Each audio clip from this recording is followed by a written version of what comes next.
Nawezaje kuisikia sauti ya Mungu? Ni jinsi gani nitaisikia sauti ya Mungu? Mpendwa, kwanza, je, unaamini kwamba Mungu huwa anasema? Ndiyo au hapana? Je, anasema kupitia nini hasa?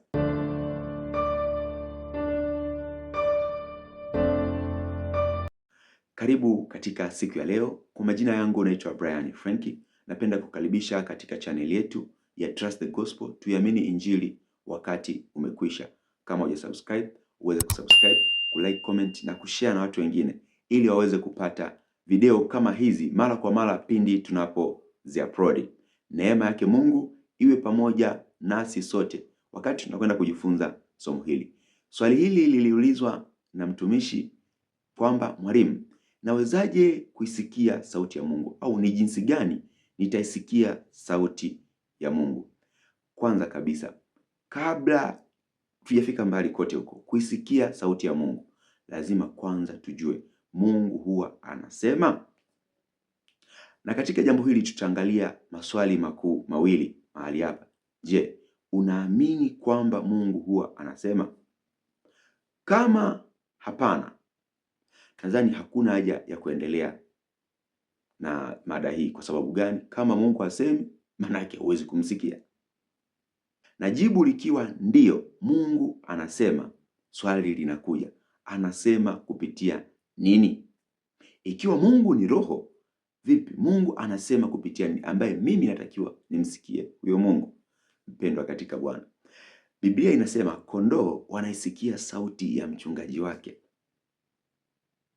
Mpendwa, katika Waebrania sura ile ya kwanza na ule mstari wa kwanza mpaka wa 3, maandiko yanasema kwamba Mungu ambaye alisema alisema zamani na baba zetu katika manabii kwa sehemu nyingi na kwa njia nyingi. Kwa hivyo Mungu zamani alisema na baba zetu katika manabii, alafu kwa njia nyingi na sehemu nyingi katika manabii.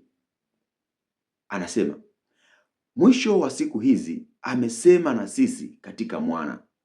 Mwisho wa siku hizi amesema na sisi katika mwana, aliyemweka kuwa mrithi wa yote, tena kwa yeye aliufanya ulimwengu. Yeye kwa kuwa ni mng'ao wa utukufu wake na chapa ya nafsi yake, akivichukua vyote kwa amri na uweza, akiisha kufanya utakaso wa dhambi, aliketi mkono wa kuume wa ukuu huko juu. Mpendwa katika Bwana, hivyo tunaona kumbe Mungu anasema. Mungu alisema zamani na mababa kupitia manabii kwa sehemu nyingi, alafu na kwa njia nyingi. Alitumia njia nyingi, lakini na sehemu nyingi kuweza kuongea. Nabii alikuwa ni kinywa cha Mungu. Alipokuwa akitamka nabii, manake ilikuwa ni sauti ya Mungu.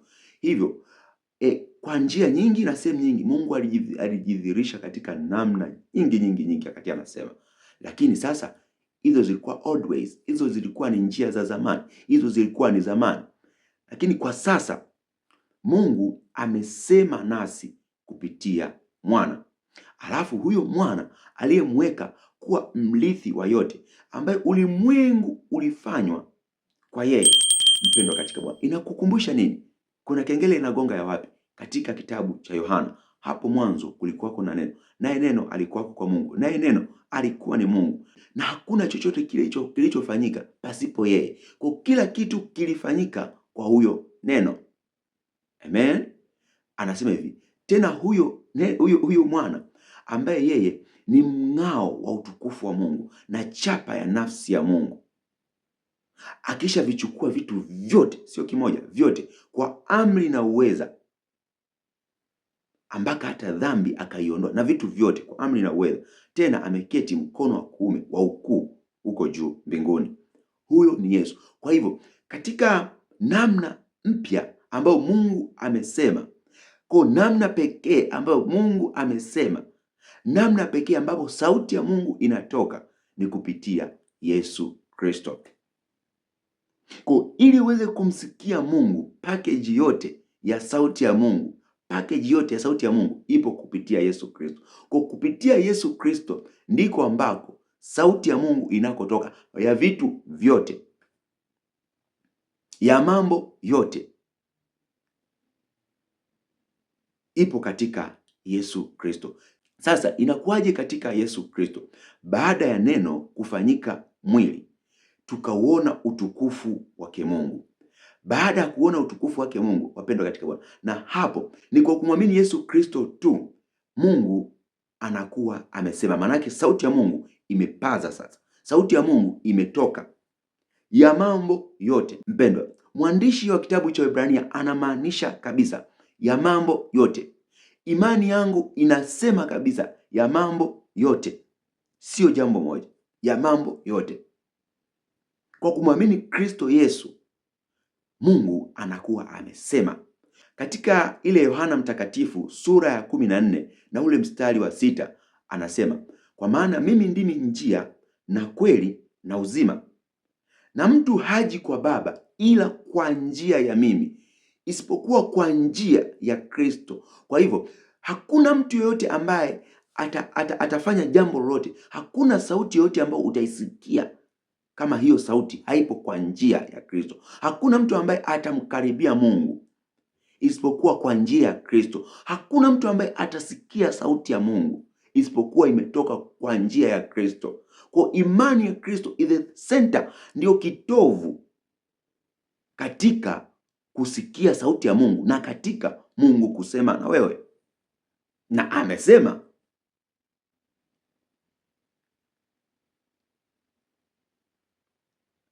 Mpendwa, hata katika maombi, katika ile Yohana 15 na ule mstari wa 16 anasema, si ninyi mlionichagua mimi, bali ni mimi niliwachagua ninyi, nikawaweka muende mkazae matunda, na matunda yenu yapate kukaa, ili kila muombalo Baba kwa jina langu atawapeni.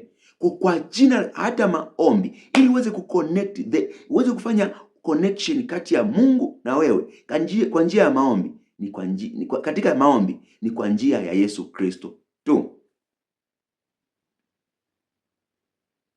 Hata sasa hamjaomba neno kwa jina langu, ombeni nanyi mtapata. Kwa hiyo ili uweze kufanya maombi, mabadilishano yale ya Mungu, kusikia sauti ya Mungu na wewe kusema mbele za Mungu, it's only through Christ, ni katika njia ya Kristo pekee. Na pia katika miongozo ya Roho Mtakatifu, the theme Roho Mtakatifu, Roho Mtakatifu, kumbuka Mungu akishakaa pamoja nasi, huyo Roho Mtakatifu ndio anayetuongoza na kututia kwenye kweli yote. Na Roho Mtakatifu ni katika ile miongozo ndio sehemu ambaye ni moja ya sosi kuu zaidi ya sisi kuweza kufanya ile connection, utembeaji wa Mungu papo, yani hapa na hapa. Mungu pamoja nasi hapa na hapa ni kupitia njia ya Roho Mtakatifu. Katika kile kitabu cha Yohana Mtakatifu sura ya 16 na ule mstari kuanzia wa 13 na 14, Biblia inasema, lakini atakapokuja huyo Roho wa kweli, atawaongoza awatie kwenye kweli yote, kwa maana hata nena kwa shauri lake mwenyewe, lakini yote atakayoyasikia atayanena, mambo yajayo atawapasha habari yake. Yeye atanitukuza mimi, kwa kuwa atatoa katika yaliyo yangu na kuwapasha habari. Unasikia mahali hapa anasema hivi, atakapokuja huyo Roho kweli ndio atakayetuongoza, atatutoa na kutupeleka kwenye kweli yote. Maana the truth, kuweza kumsikia Mungu through Holy Spirit, ni kupitia Roho Mtakatifu, ambaye huyo Roho Mtakatifu, wapendwa, is a Jesus. Anasema kule juu kianzia, anasema hivi, huyo Roho yangu, huyo ni Roho ambaye mimi nitamwagiza, atatoka kwangu, atakuja kwenu, nitamwagiza kwenu. Kwa atakaye mkomandi Holy Spirit kwetu is Jesus. Atamwagiza aje kwetu, alafu huyo Roho akija atatuongoza na kututia kwenye kweli yote, maana hata nena shauri lake. Hilo jambo lote ambalo Roho Mtakatifu ataliongea kwako sio shauri lake yeye, bali atakayoyanena yatakuwa yametoka kwangu mimi. Atakayoyasikia na atanena, mambo yajayo atawapasha habari yake. Kwa it's a way, kumbuka tunataka kusikia sauti ya Mungu ili tuweze kumove kutoka kwenye jambo fulani, labda ni ugonjwa, labda ni ni kibali, labda ni jambo fulani, unataka kufikia kitu fulani, unataka kuona something, ndio maana unataka kusikia sauti ya Mungu juu ya hicho kitu. Labda kuweza kufanya maombi, kuweza kufanya kitu fulani, unataka kusikia sauti ya Mungu kwa ajili ya hiyo. That's a big purpose. Kutoka kwenye jambo moja kuelekea jambo jingine. Kwa Roho Mtakatifu ndio kiongozi. Ndio anayetuongoza katika, na huyu Roho Mtakatifu haongei shauri lake atakao kushauri, bali hilo litakuwa limetoka kwake.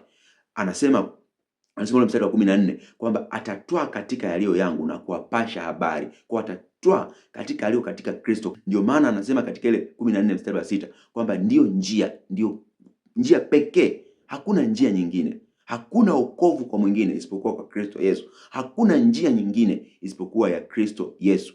Sasa ikiwa tumejua kwamba Mungu anasema na Mungu amekwisha kusema tayari, kama Kristo ameshakuja, maana yake Mungu ameshasema tayari, mambo yote yapo katika faith ya Christ. Amina. Hivyo tutawezaje kuitambua sauti ya Mungu? Tutawezaje kuisikia sauti ya Mungu? Ikiwa sisi tuna thoughts zetu, tuna mawazo yetu yapo, tunawezaje kutofautisha kama haya tu ni mawazo yangu au tu ni mtazamo wangu au hii ni sauti ya Mungu ina click au inasema na mimi? Mpendwa katika Bwana, tutakwenda kuziangalia njia 3 za kuweza kuisikia sauti ya Mungu. Njia ya kwanza kabisa ni kwa kuwa na neno la Mungu. Mpendwa, soma Biblia yako ili uweze kupima kwamba hii ni sauti ya Mungu. Ni through kuwa na neno la Mungu ndani yako. Ni kwa kuwa na neno la Mungu ndani yako. Neno la Kristo lipo ndani yako wewe. Umelisoma neno, umesoma vizuri, hivyo yatakapokuwa yanakuja maneno utakuwa unalipima hilo neno kupitia the Bible yako, Biblia yako. Vipi Biblia huwa inasema nini kupitia vitu hivi, kupitia mawazo ya namna hii, kupitia jambo fulani kama hili.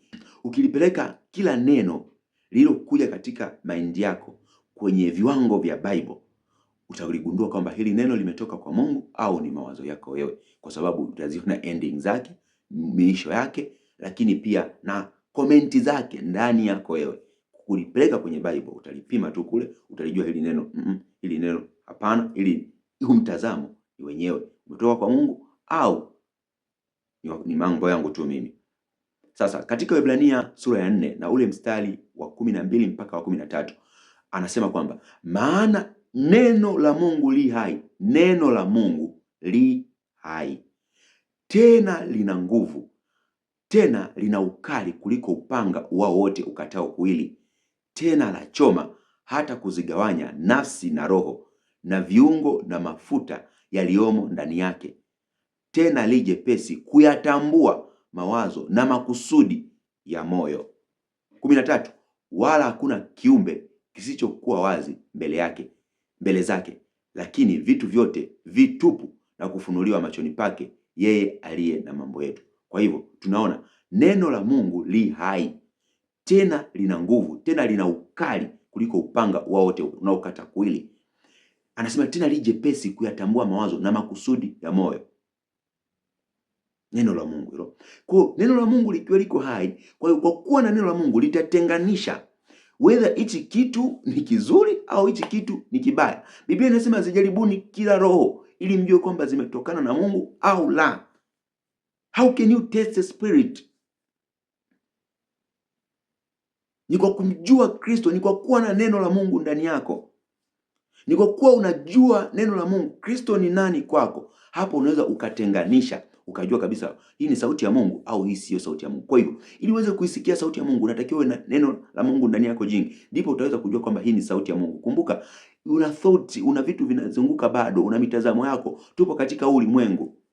Kwa ili uweze kutenganisha lazima ujaribu kuliweka hilo neno kwenye viwango vya Mungu, kwenye viwango vya Mungu. Na hiyo ni njia pekee, kwa sababu tunasoma Bible. Ni moja ya kifaa kikubwa ambacho tumepewa au tunacho kwa ajili ya kuweza kutusaidia ili tuweze kutenganisha hivyo vitu. Hilo neno likiwa limekaa ndani wako, utajudge right muda ule utalijudge hilo neno at the right point.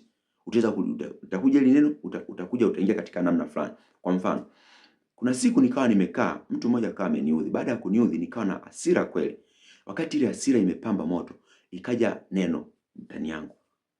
Muwe na hasira lakini msitende dhambi.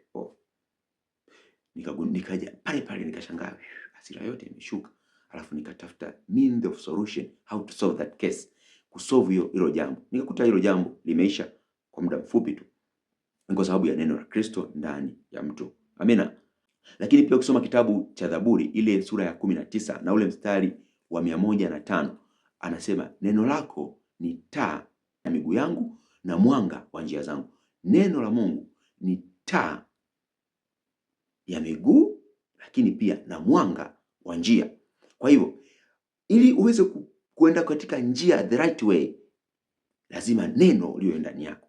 Hiyo ndio inakuwa mwanga wa miguu yako, inakuwa ni taa ya miguu yako na mwanga wa njia yako. Njia yako unayoendea, kwa inakuwa njia yako inakuwa iko open, njia yako inakuwa inamulika. Kwa unaona wapi pa kuruka, wapi pa kutembea, wapi pa kufanya hivi, wapi pa kukanyaga, wapi sio pa kukanyaga.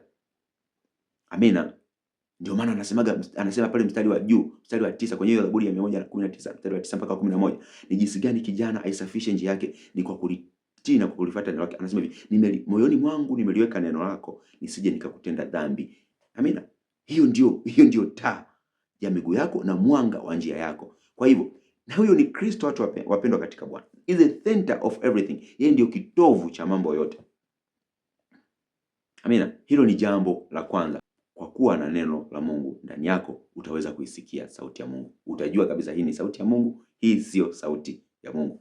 Jambo la pili ni kwa kujazwa na Roho Mtakatifu. Kujazwa Roho Mtakatifu. Ukiwa umejaa Roho Mtakatifu, kumbuka kule juu tulisema Roho Mtakatifu ndio kiongozi, ndio leader wa mambo yote. Kwa kama Roho Mtakatifu ndio kiongozi wa mambo yote, kwa mtembeo wote wa kiungu upo katika yeye aliye na Roho wa Mungu, Mungu anayekaa ndani yake. Amina. Ukisoma Galatia 5 na ule mstari wa 16, anasema hivi, basi nasema enendeni kwa Roho, wala hamtazitimiza kamwe tamaa za mwili. Anasema enendeni katika Roho, wala hamtazitimiza kamwe tamaa za mwili. Ukiwa na mtembeo wa Roho, hautatimiza nini ambacho mwili unachokitaka. Kwa hivyo utakuwa na detail, utakuwa na taarifa zote za kiungu ndani yako. Amina.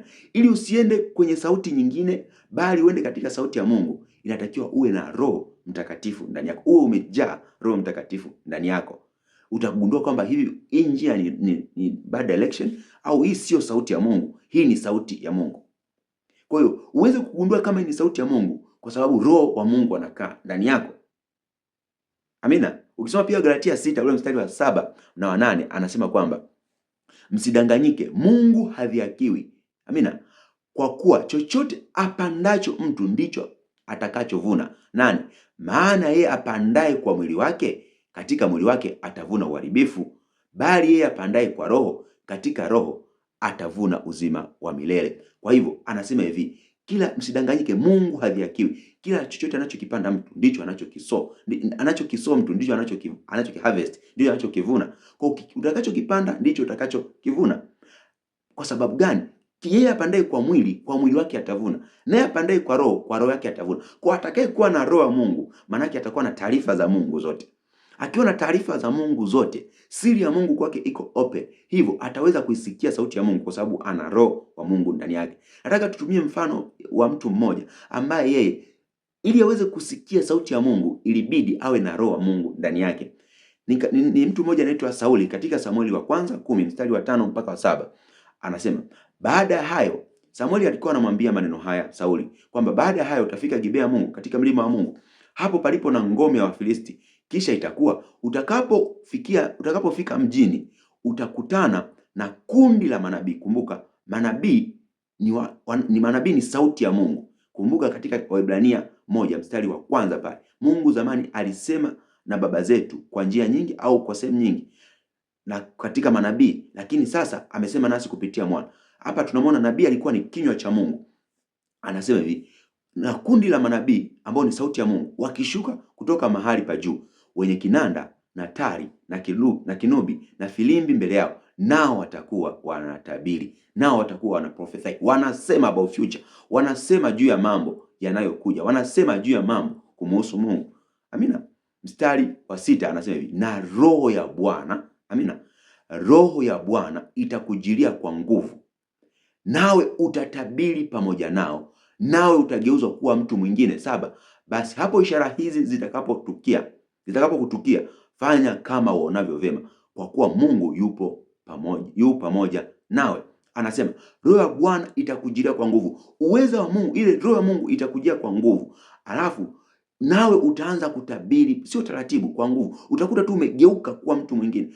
Utageuka kuwa mtu mwingine. Nawe utatabiri pamoja na hao manabii. Nawe utakuwa part, nawe utakuwa sehemu. Kwa sababu gani? Roho ya Mungu imeshaingia kwako. Nawe unakuwa sehemu ya kuweza kusikia sauti ya Mungu na kusema maneno ya Mungu. Kwa hiyo ili uweze kusikia sauti ya Mungu, through Holy Spirit inside of you, ni Roho Mtakatifu kuwa ndani, to be filled with the Holy Spirit, kuwa umejawa na Roho Mtakatifu, utaweza kuisikia sauti ya Mungu. Kwa sababu gani? Kwa sababu Mungu yuko pamoja na wewe. Utakuwa unayasema maneno ya Mungu. Kwa sababu ndio hiyo maana nilikuwa nazungumza toka hapo kwanza, kwamba kwa kuwa unamwamini Kristo kama ndio kitovu, ndio center ya vitu vyote, ndio center ya sauti ya Mungu, na ndio sikio la mtu kuweza kumsikia Mungu, through believing in Christ, through believing in Christ. Kwa kumwamini Kristo, kila mtu anakuwa ana open sikio la kusikia sauti ya Mungu. Hata sikia ayaonayo, hata sikia kwa masikio yake, wala hata yatazama ayaonayo kwa macho yake. Kwa kumwona Kristo umemuona Baba. Kwa kusikia sauti ya Kristo, kwa kumwamini Kristo Yesu, unakuwa unasikia sauti ya Mungu. Mpendwa katika Bwana, jambo la tatu ni kuomba bila kukoma. Mpendwa katika Bwana, pray without ceasing. Katika Wathesalonike wa kwanza 5 ule mstari wa 17 anasema ombeni bila kukoma. Mpendwa katika Bwana, ni mstari mfupi sana, lakini get the meaning. Twende tukaangalia maana yake. Nipata hii maana. Anasema hivi, ombeni bila kukoma. Kuomba bila kukoma kunamfanya mtu asikie sauti ya Mungu. Kwa nini? Kuomba bila kukoma anamaanisha nini? Ni kuomba bila kukata tamaa. Maana yake mpaka utakaposikia Mungu amesema ndipo utakapoacha. Alafu tuni nyingine au unabadilika, hali nyingine inabadilika hapo mbele.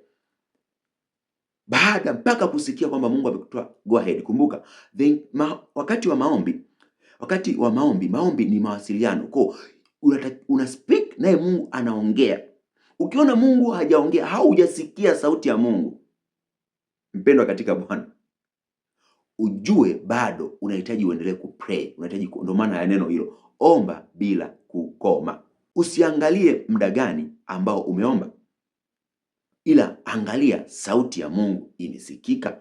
Umegundua hii ni sauti ya Mungu. Mungu amesema na Mungu ameshasema. Kwa unasikia hiyo sauti anayokutolea juu ya hilo jambo unaloliomba.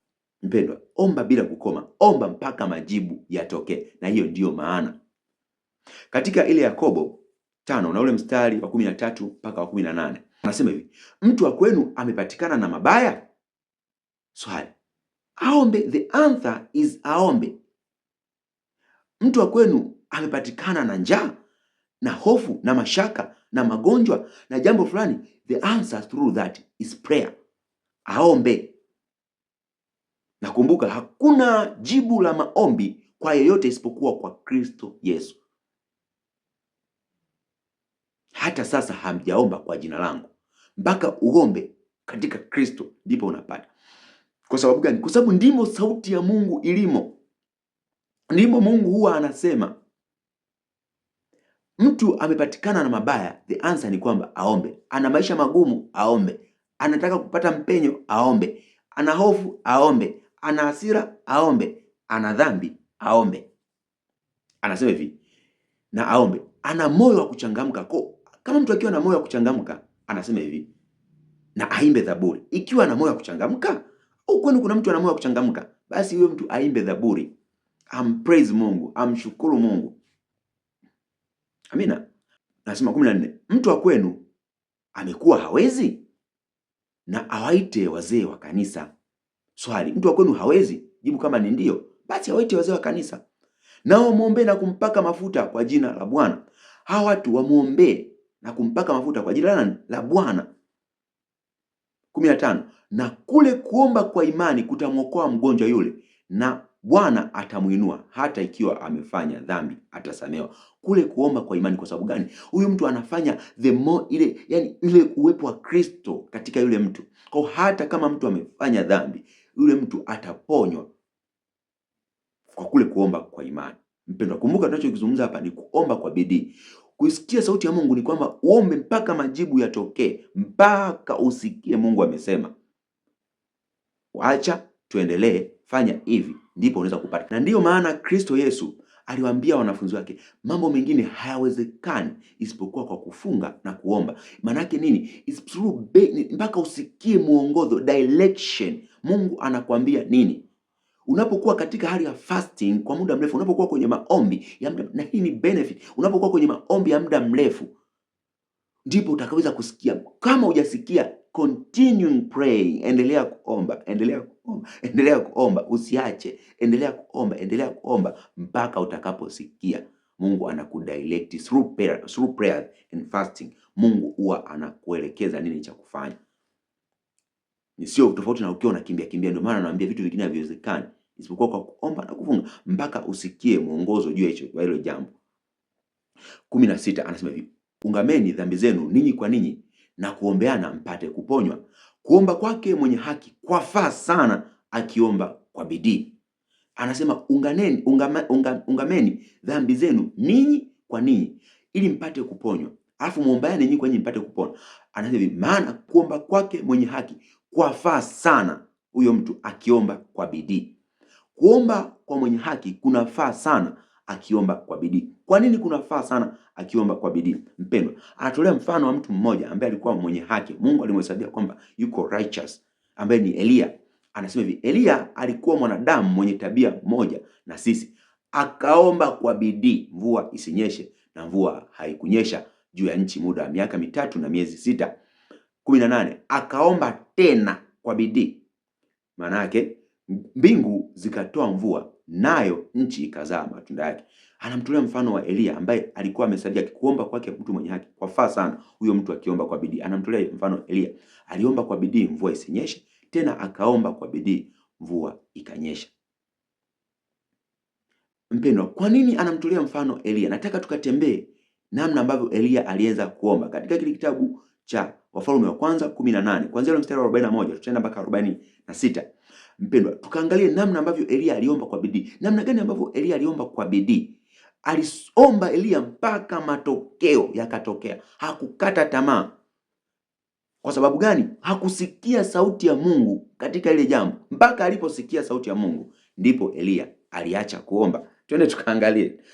Anasema hivi kwenye Wafalme wa kwanza 18 ule mstari wa 41 mpaka wa 46. Anasema hivi, mstari wa kwanza, na Elia akamwambia Ahabu, haya inuka ule unywe, kwani pana sauti ya mvua tele. Elia akasema, Ahabu, inuka ule unywe, maana kuna sauti ya mvua tele. Amina. Lakini kulikuwa kuko kimya. But Elia anasikia ndani yake hilo jambo. Elia akabidi aende kuomba, aone kitu gani ambacho kitamwashiria kwamba kuna mvua tele, aweze kuisikia sauti ya Mungu. Mungu atasema naye kupitia nini? Twende tukaangalie 42. Anasema hivi, basi Ahabu akainuka ili ale na kunywa, naye Elia akapanda juu mpaka kilele cha Karmeli, akasujudu kifudifudi, akainama uso mpaka magoti. Elia akainama uso wake, akaenda Karmeli mlimani, akaenda akasujudu, uso wake na magoti vikawa kama vinagusana kabisa, akasujudu sana chini. Alafu akamwambia mtumishi wake, kwea sasa utazame upande wa bahari.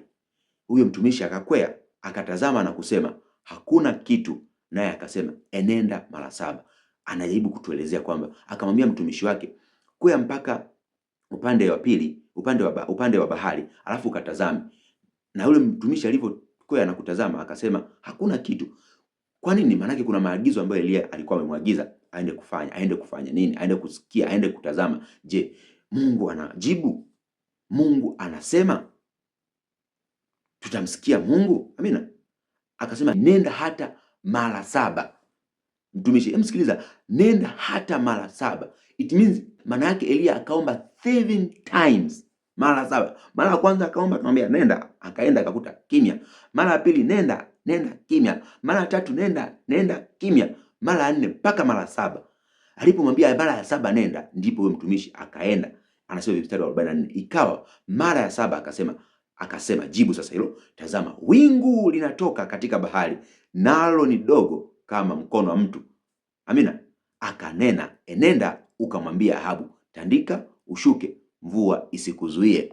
45. Ikawa muda si mfupi, mbingu zikawa nyeusi kwa mawingu na upepo, ikanyesha mvua nyingi. Ahabu akapanda garini akaenda zake Yezreeli. 46. Mkono wa Bwana ulikuwa juu ya Eliya akajikaza. Mkono wa Bwana ulikuwa juu ya Eliya akajikaza viuno, akapiga mbio mbele ya Ahabu mpaka kuingia Yezreeli. Tunaona hapa alipoenda mara ya 7 huyu mtumishi akaona wingu kama kiganja cha mtu. Alipoona ile, ndiyo jibu la Mungu kwa Eliya, ndiyo sauti ya Mungu kwa Eliya. Aliposikia Eliya akagundua, akasema ndiyo, Bwana amesema. Sasa mwambie Ahabu akimbie, mvua isije ikamzuia. Na Eliya Mungu akamtia nguvu, akakimbia, maana mvua ilikuwa ni nyingi sana.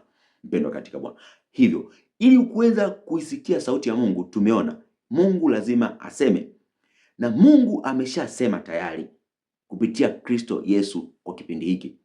Zamani alinena na manabii kama anavyosema na kina Eliya, lakini sasa amesema na sisi kupitia mwana, yani Kristo Yesu. Na ili uweze kuisikia sauti ya Mungu mpendwa, through these 3 things, kupitia mambo haya matatu. Kwanza kabisa, kuwa na neno la Mungu. Pili, kujazwa Roho Mtakatifu, Roho Mtakatifu kukaa ndani yako. 3 ni kupitia maombi ya bila kukoma mpaka utakapoona matokeo mpendwa. Na hilo ndilo minzi ambayo ipo mahali hapa, pray without ceasing. Na mimi nimetokea kupenda na kuweza kuelewa na kujifunza mengi sana kupitia swali la mtumishi huyu aliyeuliza kwamba nawezaje kuisikia sauti ya Mungu. Mpendwa katika Bwana, katika mambo hayo matatu utaweza kuisikia sauti ya Mungu, lakini jua jambo la msingi ni hili: Mungu amekwisha kusema kupitia Yesu Kristo. Hivyo kwa kuwa unamwamini Yesu Kristo, sauti ya Mungu iko open kwako. Hivyo ukitaka kuweza kuisikia hiyo sauti through prayers, kupitia maombi, kujawa Roho Mtakatifu, lakini pia mpendwa katika Bwana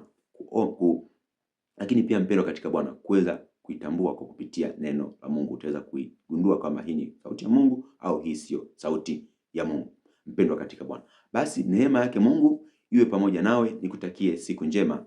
Shalom, shalom.